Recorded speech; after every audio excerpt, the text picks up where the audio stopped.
പുലർച്ചെയുള്ള യാത്രയിൽ ചിവിടുകളുടെ ശബ്ദങ്ങളും മറ്റും കൊടും വനത്തെ അനുസ്മരിപ്പിക്കുന്ന വിധത്തിലായിരുന്നു.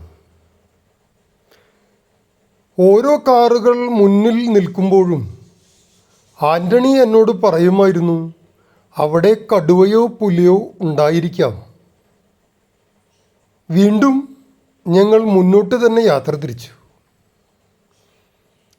ഒരു സൈഡിലായി ഒരു കാട്ടുപോത്തിനെ ഞങ്ങൾക്ക് കാണാൻ കഴിഞ്ഞു.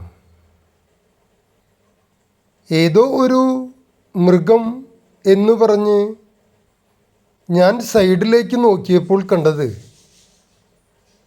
ഒരു കാട്ടുപോത്തായിരുന്നു.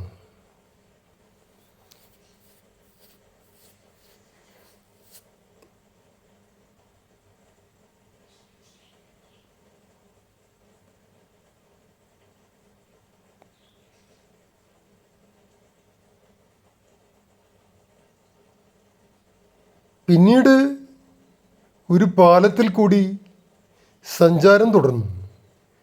സൈഡിൽ സോളമാൻ മാനുകളെ കാണാൻ കഴിഞ്ഞു. കസ്തൂരിമാനാണോ എന്ന് തോന്നിക്കുമാറുള്ള അവരുടെ തലയിലെ കൊമ്പുകളും അതിൻ്റെ സവിശേഷതകളും എനിക്ക് ആൻ്റണി വിവരിച്ചു തന്നു.